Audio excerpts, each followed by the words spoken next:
താ രണ്ട് തരത്തിലല്ലേ മക്കളെ? ഇങ്ങനെയുള്ള റൗണ്ടിലുള്ള തായുണ്ട്, പിന്നെ ബ എഴുതും പോലെയുള്ള താവുണ്ട്. ആ തായിന് എന്താ പേര് നമ്മൾ പറഞ്ഞത്?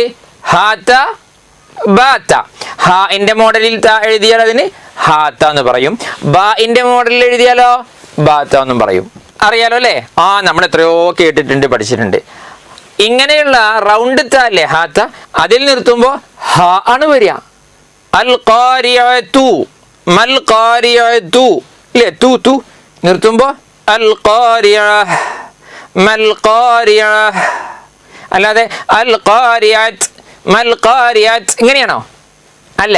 പിന്നെയോ ചിലരുണ്ട് അൽ ഖാരിഅ എന്ന് മൽ ഖാരിഅ.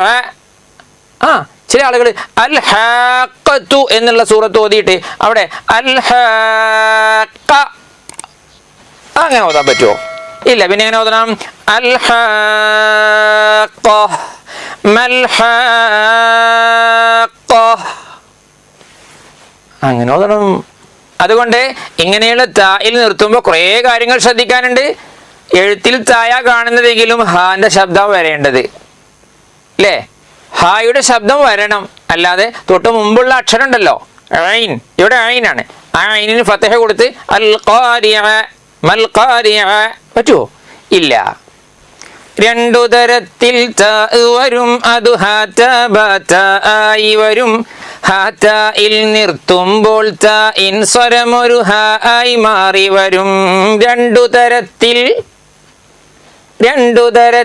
താ വരും, അത് ഹാത്ത ബാത്ത ആയി വരും.